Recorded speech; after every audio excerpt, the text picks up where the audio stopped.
We're going to talk about source validity for a few minutes.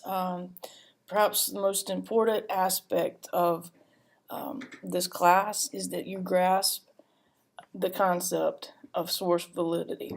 And it's important because it's not just becoming familiar with source validity isn't just something that you will apply for Comp 1 and Comp 2. Source validity can carry over into other areas of curricula for school, but it also carries over into daily life. Have you ever, you always like to use the example, all of us have that one friend or that one person that we know. If you hear something from him or her, if that person tells you something, you know that it's a good source. They will not tell you something that they don't know for sure or that they are very comfortable that is the truth. They don't spread gossip, they don't spread lies, they don't spread hurtful information, at least not intentionally. We also have those people that we know that is the exact opposite of the ones that mean well. When they share, these people that we also know, they share vicious rumors that can hurt people, that can damage reputations and can create all kinds of chaos. Okay, we all know those people, whether it be family members, friends, people at church, whatever. How do you know that they're lying, with the exception of past history? Well, this one we're going to talk about. It's the same concept when you're looking for your sources to prove your point, because you're going to be asked in this class to prove your point through sources. You're going to go do research, find valid sources to reinforce your position, your argument. And how do you do that? First of all, again, why is that important? Well, you don't want to spread rumors or gossip yourself. Arguing with poor evidence or without evidence makes you look ignorant. Just to be blunt, it's the way, plain simple way of putting it. And it also, you lose your credibility, just like those people that popped into our mind when I said think about the ones that spread rumors, that you can't depend on what they say. They're not a good source. You don't want to fall into that category. And that's the purpose of what this little video is that I put together. It was important enough to spend some extra time on it, and will be the topic of discussions in this class. Okay, so you don't want to look ignorant. How do you avoid it? I'm gonna give you some advice, and I'm gonna give you some guidelines on how do you, when you read, or if you're listening to the news and you hear something, how do you know if it's the truth? The first way is that I want you to remember overall, okay? Ronald Reagan, President Reagan, he said, "Trust but verify."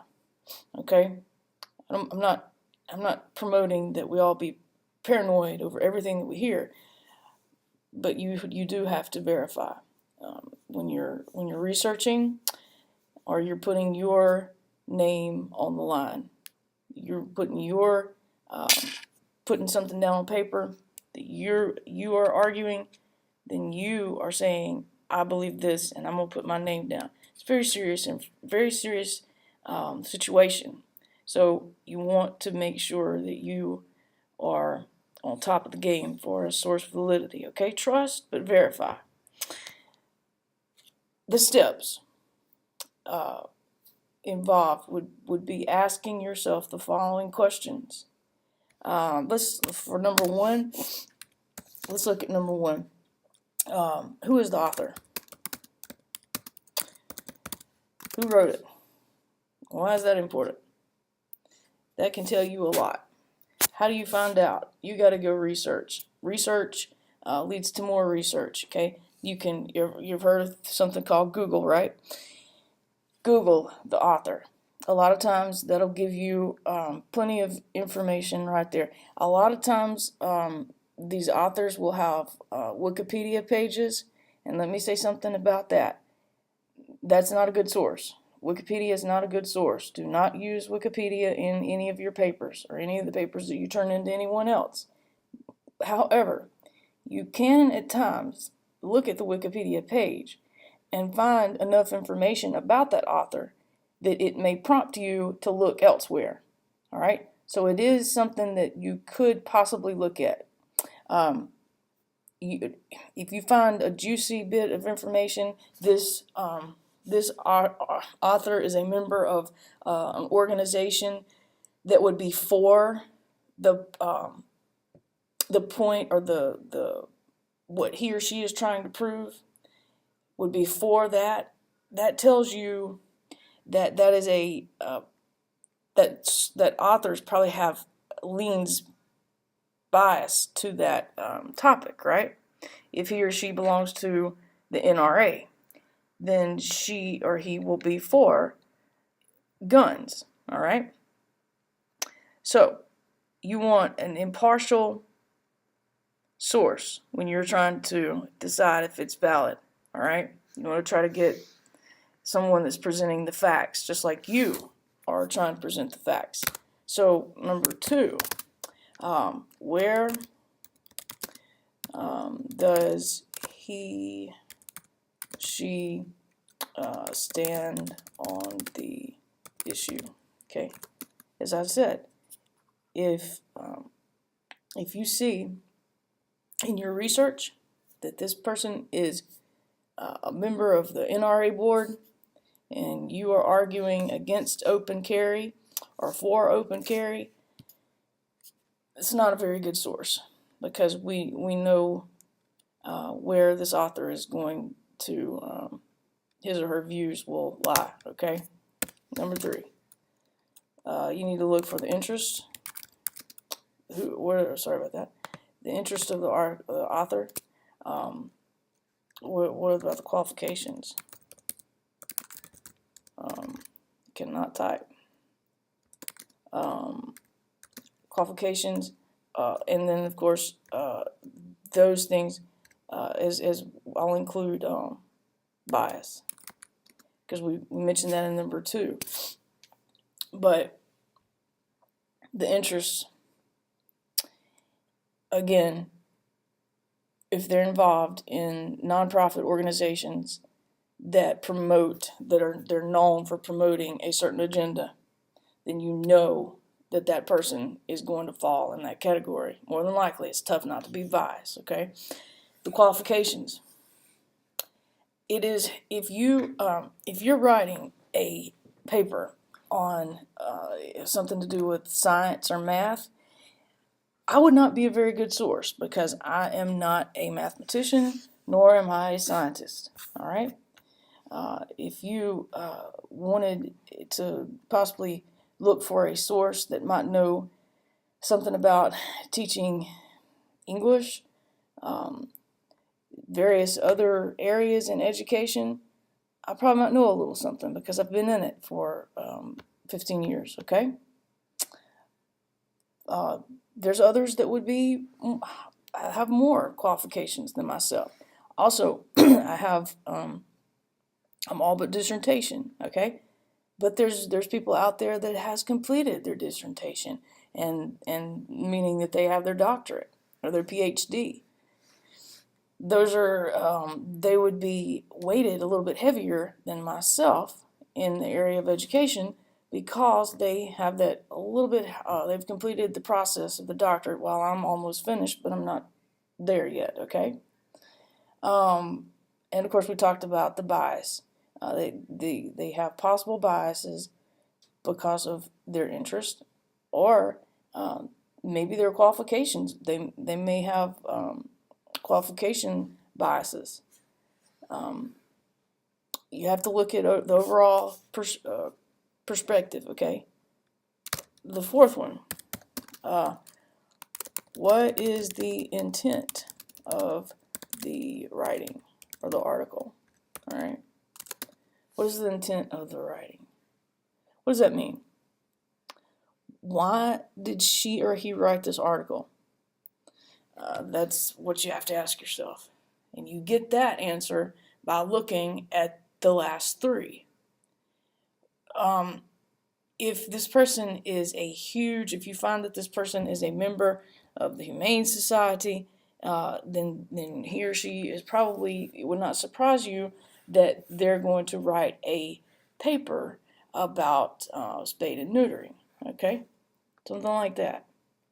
The pros of it. The intent would be to persuade you to see things their way.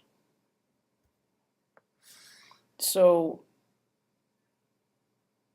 not very few people, and that's unfortunate because especially when you're writing for journalism, which is a little bit different, but you as a writer are to present the facts. In journalism especially. We'll touch on that a little bit more in a little bit. But far as writing a research paper and far as academia is concerned, you still want to keep in mind valid sources. What is the better of the sources, okay? And we'll talk about that just a few more in a few minutes as well. So, yeah, what is... Number 5 then would be, let's see, intended. Who's this writer writing to? When this person wrote the article, who did they have in mind? Going back to the NRA, if this person was a member of the NRA and they're trying to persuade you to join the NRA, that... okay, it could be, is it elderly, specific age groups? Is it particular race, gender? And then you break those categories down even further. Race, okay, is it Hispanic? Age group, if it's Hispanic, all right? Who is the intended audience? Those first 5 questions there, they will not set you free. It's not going to cause you to have 100% assuredness that you have a valid source, but it will at least give you a guideline to follow that you can call out many. Some of them are just obvious. All right. Some of the websites, that's you need to be mindful of that as well. You can honestly adapt those questions a little bit, and it's the same thing if you're the NRA website and you're looking for an article. The odds are you know that they're going to be pro-gun. All right. So just be mindful of the obvious. And I mentioned a while ago that, and this is normal, this is what happens when you have conflicting viewpoints. You have the same topic, but you have conflicting viewpoints. That's the reason why people disagree, right? We disagree on things. That's the way we're all not the same, and we have different opinions, and there's nothing wrong with that. However, you've heard people say, well, there's no right or wrong answer. That may be the case, but you can't leave it at that. Which one really is, if you were going to have to choose, which one presents the better case, okay? You can't just say, well, it's just too complicated to really choose a side. There's always a little bit more of a support. You just gotta dig on every topic. There's always just a little bit of an edge somewhere that makes a little bit more sense than the other, and you've got to dig. How do you know that? How do you do that? For as finding the far as digging, finding the better of the two sources, that you have two different opinions on the same topic. Which one's right? Well, the first thing is that you're going to ask yourself, which one has the most worth? In other words, kind of goes back. Which one is the more qualified that wrote it? Which one has the background in it? Which one has the intent to genuinely, truly uncover the solution to this problem? Or she's seeking to genuinely, or he's seeking to genuinely convey the information needed for you, the reader, and myself as the reader, to make the best choice. Which one has the least bias or the least prejudice? Okay, so use those 5 questions to determine that. What about this one? This one's interesting. Probably the most difficult one of all. Check yourself. And again, I have to type. Check yourself. What does that mean? Well, we all have, it doesn't matter if you say that you don't, you do. You have personal biases and you have your prejudices. We go into things, we look at them. If I brought up any topic that I brought up, if I just picked one out of the thin air, you immediately will have an opinion about that. It may be right and it may be wrong. I've heard people tell me, oh, I don't have an opinion about that. Yes, you do. You had an opinion because you didn't have an opinion. You decided that you didn't have one. So everybody has an opinion, and it's okay. We're not going to change that. If you didn't have an opinion, there would be. You want to have an opinion because you want to know something, right? You want to know enough about something that, well, I have heard both sides of the argument, but I am still formulating my opinion about it. All right? Not that I don't have an opinion, because everybody should have an opinion. It is our job to seek the truth, okay, and to formulate that opinion. So you check yourself. Am I coming into this topic with prejudice of my own? Am I too biased to even research this topic? Maybe I should shy away from it. If I'm passionate about something, if I spend my time on the weekends volunteering, if I'm going around promoting a certain agenda, then I need to check myself and see, okay, well, can I write this? Can I present both sides of the argument when I'm asked to write a position paper? And then my last recommendation would be something that I have already mentioned. Trust but verify, right? Just as President Reagan said, trust but verify. What does that mean? You have to accept that there are people out there that will intentionally mislead you. And you have to accept the fact that we all have different opinions.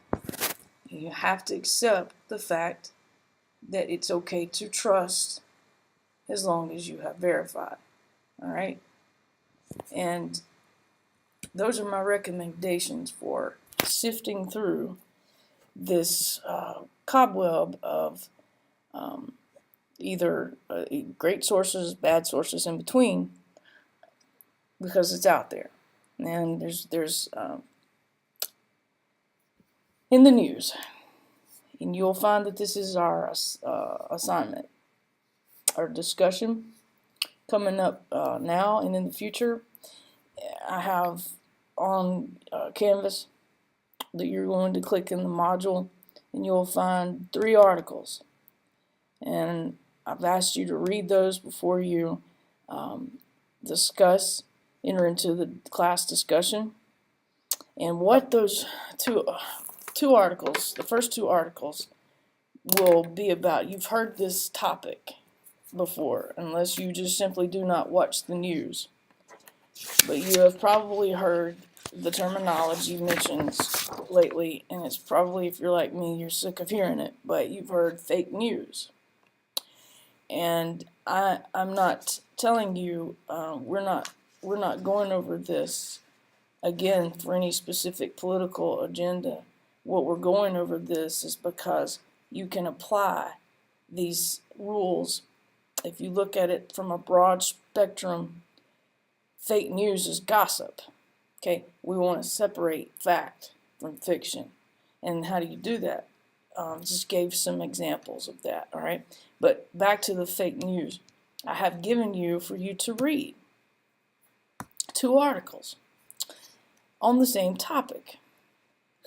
One tells one story, one side of the story. The next one gives a completely different side of the story. It completely debunks what the first one just said. And the first one is a Wall Street Journal article. In the Wall Street Journal, this is what was so concerning about it to me, was the Wall Street Journal is a very reputable newspaper, print media, very much so. Been around for a long time. It is slowly losing its credibility, just like a lot of the news sources, just like a lot of the print media. It's getting to the point where you must seek the primary source. And what would be the primary source? The person who said it originally. Okay? You don't believe the person that is talking about what they heard. You have to hear it from the horse's mouth. And it's getting to the point where that's the case. Because there's you can watch the news, and you can flip over to another news channel. They're talking about the same topic, but they just gave you a completely different view on it. It was just exactly the opposite of what you heard on another channel. How do you know which one is the correct one? Well, again, my recommendations is that you try to ask yourself those questions, and you dig deep, and there's a certain part of it that you have to just go with your gut at the end. And because there's the last article that I posted, I asked the question, who checks the checkers? You know, there's fact checkers out there. That's what they do. They make a lot of money off of it. They go around and they check facts, and you've probably heard of them. A lot of them that will be mentioned in that article. But my question, who checks them? And that's what that article is about. Are the ones that checks the facts, are they reputable? Can you trust the fact checkers? And in the end, the article says yes. But then my argument, again, you could go on and on. Who checks the checkers of the checks? The fact checkers, right? You could go on and on with this until finally you have to say, I have read all that I can. I have legitimately checked my biases and my prejudices at the door. I have done all that I know to do. I'm still not really clear who is the best, who is telling me the truth. But from everything that I can hear, and I have legitimately gone through all that I know to do, I've gained an understanding overall of the topic, enough to form an opinion. You got to leave it at that sometimes. When you have so many conflicting views, there comes a point where you simply do have to trust after you've verified. So that's the spill, and this is, like I said, this is a very important topic, because what I never want any of my students, and myself included, I never want to fall prey to manipulation. And there's a whole industry out there of print media. And when I say print media, that's circumferences a lot. That's anything that's in print, literally, whether it be newspaper, web pages, whatever be the case. Just because it's in writing doesn't mean it's true. Just because you hear it on NBC Nightly News or whatever news station that you listen to does not mean that it's the truth. Or any other kind of information that you hear. Just because you hear it at church or wherever it may be the case, or down at the club that you volunteer, does not necessarily mean that it's true. And it's my job to remind all of us that part of becoming a well-rounded student is to be able to step outside the box and be able to recognize the fact that I can think critically and I can search for the answers on my own when there doesn't seem to be any answers. All right, that's, like I said, that's the spiel, and I hope that I've given you something to think about, because I take it very seriously, and the whole class is going to be about that. Going to go through exercises while you're doing your research, helping you to getting familiar with researching, getting familiar with getting on Google and digging deep, getting familiar with going to the library and digging deep, because it's just not going to come. You've got to dig. All right? Okay, until next time.